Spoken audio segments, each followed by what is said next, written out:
आज की एसएमसी की मासिक बैठक में आप सभी अभिभावकगणों का बहुत बहुत स्वागत है। बहुत बहुत वंदन है, अभिनंदन है। हमारे एसएमसी की अध्यक्ष भी आज हमारे बीच बैठे हैं और सदस्य भी हमारे बीच बैठे हुए हैं। साथ में हमारे कुछ बच्चे यहाँ पे उपस्थित हैं अपने बहुत सुंदर आर्टिकल्स के साथ में, और बहुत सारे मुद्दों पर आज चर्चा होने वाली है, जिसमें कि सबसे बड़ी जो चर्चा है वो है नामांकन की। हमारे जो सरकारी विद्यालय हैं उनमें 6 साल से बच्चों जिन बच्चों की उम्र 6 वर्ष हो चुकी है उनका नामांकन होना है, यानी कि उनका दाखिला होना है। तो जो भी आपके घरों में आपके आसपास 6 साल के बच्चे हैं उनका दाखिला करवाएं, और वो भी सरकारी स्कूल में करवाएं, क्योंकि सरकारी स्कूल आपका अपना है, सरकार आपकी अपनी, तो सरकारी विद्यालय आपका अपना। और सरकारी विद्यालय में जितनी योजनाएं चल रही हैं वो सब एक से एक शानदार है, आपको लाभान्वित करने वाली है। तो ये बात आप भी समझिए और जाकर के इस बात को अपने आसपास में सभी को समझाइए। जागरूकता रैली हम जो है वो निकालते रहते हैं। एक नामांकन की बात होगी, दूसरी बात है कि अपने बच्चों की वेशभूषा का ध्यान रखें। जो भी सारे कागज हैं उन कागजों को यहाँ पूरा करवाएं। जब आपके कागज पूरे होंगे तभी आप उस चीज का लाभ ले पाएंगे, है ना। फिर वो जो खाते में पैसा आता है डीबीटी वाला, उसमें फिर गड़बड़ हो जाती है। जब आपके कागज पूरे होंगे और सही तरह से पूरे होंगे, यानी कि उसमें कोई गलतियां नहीं होनी चाहिए। आप अपनी जन्म पत्रिका, आधार कार्ड का विशेष ध्यान रखें कि उनमें जो भी चीज होती है वो सब एक जैसी होनी चाहिए। जरा सी भी अगर स्पेलिंग मिस्टेक होती है तो फिर वो आपका खाते में पैसे नहीं आते हैं। तीसरी बात है, जब आपके डीबीटी में पैसे आते हैं तो आपके अपने बच्चों को बिल्कुल वेशभूषा में भेजना है। ड्रेस प्रॉपर होनी चाहिए, बच्चे सजे सवरे होने चाहिए, बच्चे साफ सुथरे होने चाहिए। जब साफ सुथरे होंगे तो बीमारियां कोई भी किसी के पास नहीं आती हैं। ठीक है, उस पर भी विस्तृत चर्चा मैडम करेंगी आपके साथ में। और साथ ही अब गर्मी का मौसम आ गया है, कुछ दिन और हमारे स्कूल खुलेंगे, उसके बाद स्कूल की छुट्टियां पड़ जाएंगी। तो अपने बच्चों की सुरक्षा संरक्षा आपके हाथ में है। बच्चों को लू में बाहर गर्मी में ना भेजें, इस बात का ध्यान रखें। जो भी होमवर्क विद्यालय से दिया जाएगा वो सब आप पूरा कराएंगे। अपने बच्चों को घर में रोज थोड़ी देर 1-2 घंटा बैठा के जरूर पढ़ाना है। अब आप कहेंगे हमें पढ़ना नहीं आता, कोई बात नहीं, पढ़ाने के लिए पढ़ने की जरूरत नहीं होती। आपको पता है आपके बच्चे का एक बस्ता है, बस्ते के अंदर कॉपी किताब है, वो लेके बैठेगा, आपके सामने बैठेगा। आपकी ड्यूटी है कि बैठो और याद कर, इसे सुना उसे सुना, लिख करके दिखा, कुछ तो करेगा, है ना। तो आपकी जिम्मेदारी है अपनी जिम्मेदारी को बखूबी निभाएं। बच्चों को गर्मियों में धूप से बचा करके रखें, रोज से बचा करके रखें। और जैसे ही हमारा स्कूल खुलता है यानी कि 16 जून को, तो अपने बच्चों को बिल्कुल साफ सुथरा, फिर वैसे ही पूरे गणवेश में आप क्या करेंगे, विद्यालय भेजेंगे और नियमित भेजेंगे। ठीक है ना।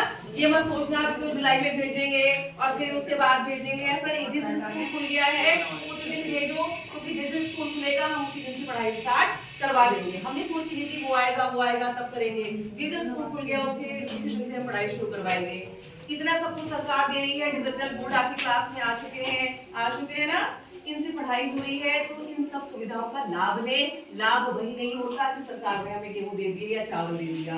लाभ लेना है आपको तो शिक्षा का लाभ लीजिए। शिक्षा जिसके पास आ गई है वो बहुत कुछ स्तर तक पहुंच जाता है। उसके बाद में मेरे पास मीना मंच का संचालन मैं करती हूँ। तो मीना मंच में जो इस बार का टॉपिक है जो आपके साथ साझा करना है वह है स्कूल हर दिन आए, जो मैंने आपको बता दिया है। दूसरी बात है आत्मरक्षा आपकी बेटी के लिए क्यों जरूरी। इससे पहले भी कई बार चर्चा हो चुकी है। बेटी बेटों सभी के लिए जरूरी है। सबको हमें क्या करना है, समझा के रखना है कि अपना ध्यान रखें। किस तरह से आप अगर समाज में जा रही हैं तो कोई भी घटना अपने घटना किसी के साथ भी हो सकती है, तो हमें क्या करना है, इसी तरह से उन्हें अपने बच्चों को समझा के रखना है, सिखा के रखना है कि वो किसी मुसीबत पड़ने पर अपनी रक्षा कर सके। ठीक है। सभी बच्चे नियमित विद्यालय आए, पूरे वेशभूषा में आए, ये आपको बता दिया गया है। हमारे विद्यालय में हमेशा ही बहुत अच्छे कार्य किए जाते हैं। हमारे बच्चे हर चीज में बढ़ चढ़ के हिस्सा ले रहे हैं। सिलाई है, कढ़ाई है, बुनाई है, क्रोशिया है, क्राफ्ट है, पढ़ाई है ना, मॉडल है, सब कुछ में हमारे बच्चे बहुत अच्छा अपना श्रेष्ठ प्रदर्शन कर रहे हैं। अभी मैंने कल ही अपने बच्चों को सिखाई थी फैब्रिक पेंटिंग, उसका उदाहरण आप देख सकते हैं। अब बच्चे इस तरह से फैब्रिक पेंटिंग करेंगे और कुछ आर्टिकल अपने विद्यालय के लिए तैयार करेंगे। कुछ क्राफ्ट वर्क है जो हमारे बच्चों ने बना रखे हैं, वो आप देख सकते हैं कि कितनी खूबसूरती है इन संचालकों के सामान में। देख रहे हैं ना, समय लगता है, दिमाग लगता है, और बच्चों की जो कार्य कुशलता है वो बढ़ती है। ठीक है, मैंने बच्चों को सिखाया, बच्चों ने बनाया। कितना सुंदर बैग देखो बच्चे बना करके लाए हैं। हर चीज में हर बारीकी में अगर आपको कहा जाएगा शायद आप ना बना पाए। आपसे मैं कहूँ ना ये वाला फूल बना के दिखा दो तो शायद आप में से अभी भी कोई ना बना पाए कि ये वाला फूल कैसे बनता है, लेकिन बच्चों ने बना दिए हैं। क्यों बनाए हैं? क्योंकि हमारी जो सीखने सिखाने की प्रक्रिया है वो निरंतर चल रही है।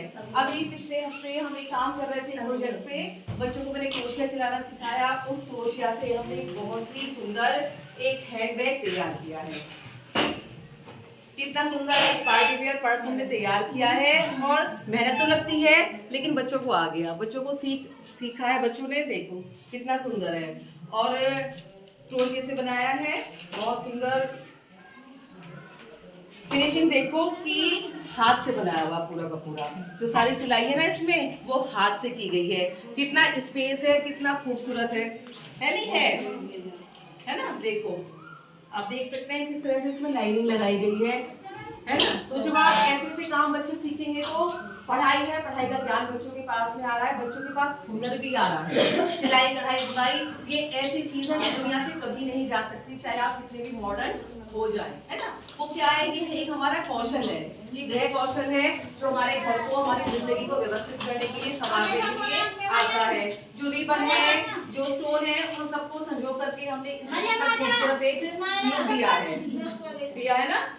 तो इस तरह की बहुत सारी चीजें जो है हमारे विद्यालय में होती रहती है। तो आप सभी से हम एक सहयोग की उम्मीद रखते हैं कि सहयोग बना करके रखें और ऐसे ही जैसे आज आप आए हैं ऐसे ही भारी संख्या में हमेशा उपस्थित रहिए। अपने आसपास वालों को बुला के लाइए। बाकी जो आगे की कार्यशाला का संचालन है वो मैडम करेंगी। आप सभी का बहुत बहुत धन्यवाद।